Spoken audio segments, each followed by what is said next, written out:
one question would lead to the next.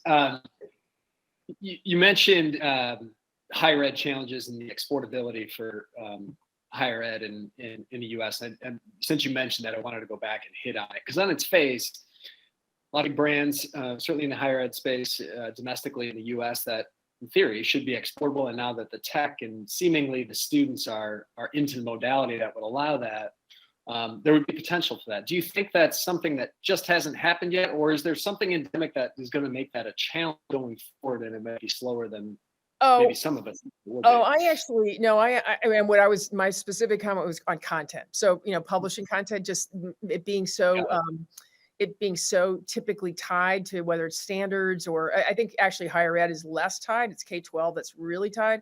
And you haven't seen a lot of ability to kind of move in that way. I do think the digital pieces are going to make some of that movement even in K-12 easier.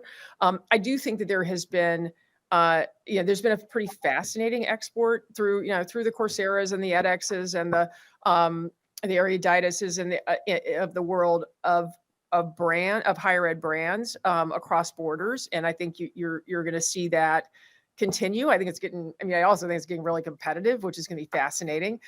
We just did a call this morning actually with a company in India that's got an incredible relationship with one of the top brand, undergrad actually and graduate universities in India. And this very high brand has made a decision in partnering with this company to use their very high-end brand to deliver a very low-cost higher ed solution. That's pretty radical, right? I mean, we haven't seen many sort of elite universities be willing to step up and say, one, I'll take brand dilution beyond my campus base to actually put my degree on a diploma, but not only to be willing to do that, and a few have done that. University of Pennsylvania has been a notable, notably progressive on that front, but to actually do it this is like a $1,600 degree from a top, online from a very top university. So I love seeing that. I mean, to be willing to be comfortable that you can maintain your campus-based sort of institution and maintain its integrity and including its financial integrity, but actually to create much higher access.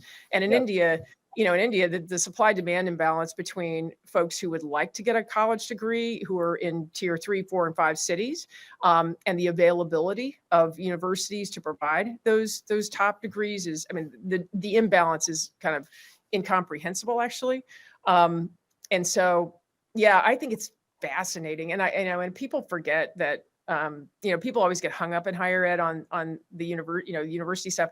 They forget that only 25% of people globally actually have a higher ed degree, right? And so, and only a third of people in the U.S. And so, people are always surprised when you say that because they have one, and they actually just assume everybody else. So, that's another fascinating thing. But I think the higher ed continues to be really interesting. That's an interesting dynamic, and I think my guess is someone's going to break away here and do that exact same thing, abandon exclusivity in favor of delivering elite education and doing the most good for the most people. And I'm actually curious to get your feedback on this. One of my theories that actually people going forward are going to want to be associated with those brands, maybe as much or more than maybe they wanted to be associated with, again, what would have been deemed more exclusive or elite. I think the better, you can bet on the better angels. I think it'll be interesting. I mean, what Paul LeBlanc has done in Southern New Hampshire, what Michael Crow has done at Arizona State. I mean, Michael's, when we partnered with ASU 13 years ago, and Michael's mission, and by the way, not remotely obvious for someone to partner with Arizona State 13 years ago. It was not known for its, academic or technological prowess. And today, they sit, I think, 7th year in a row, having been ranked the most innovative university in the U.S. And just doing extraordinary things everywhere. But I think it would be I agree with you. I hold out hope that you can actually, who'd ever heard of Southern New Hampshire, 5 years ago even? You can still actually, or Western Governors, so I think that we have seen some real brand, emergence of some brands that are delivering high quality at high scale. And I agree with you. I'd love to see it. We actually have an investment also in South Africa in the K-12 market. And it's an incredible entrepreneur who started actually a higher ed company called Get Smarter that 2U acquired. And Rob Paddock, and Rob partnered with the University of Cape Town, who was also a partner of his at Get Smarter. And probably now 3 months ago, they launched an online high school.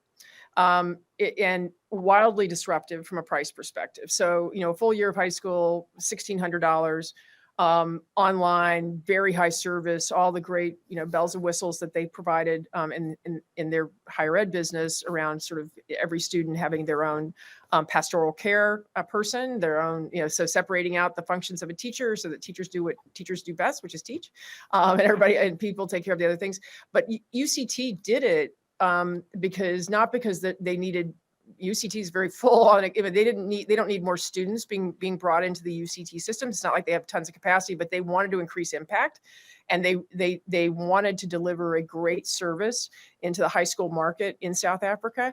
That they opened in something like 4 weeks with no advertising. They actually filled enrollment 2 years forward. So they're launching the program in a couple of days with 5,000 students. And the students are diverse and from primarily from public schools, actually. And I think it's a similar trend, right? I mean, I think you take a great brand like UCT, which is, the Harvard of Africa, and basically be willing to, align with a partner and really expand your impact.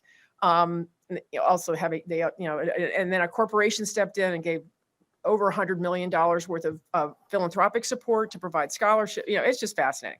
So I agree with you, John. I think it would be great to see people begin to give value to brands who are willing to step out and take some risk on the greater accessibility they're creating.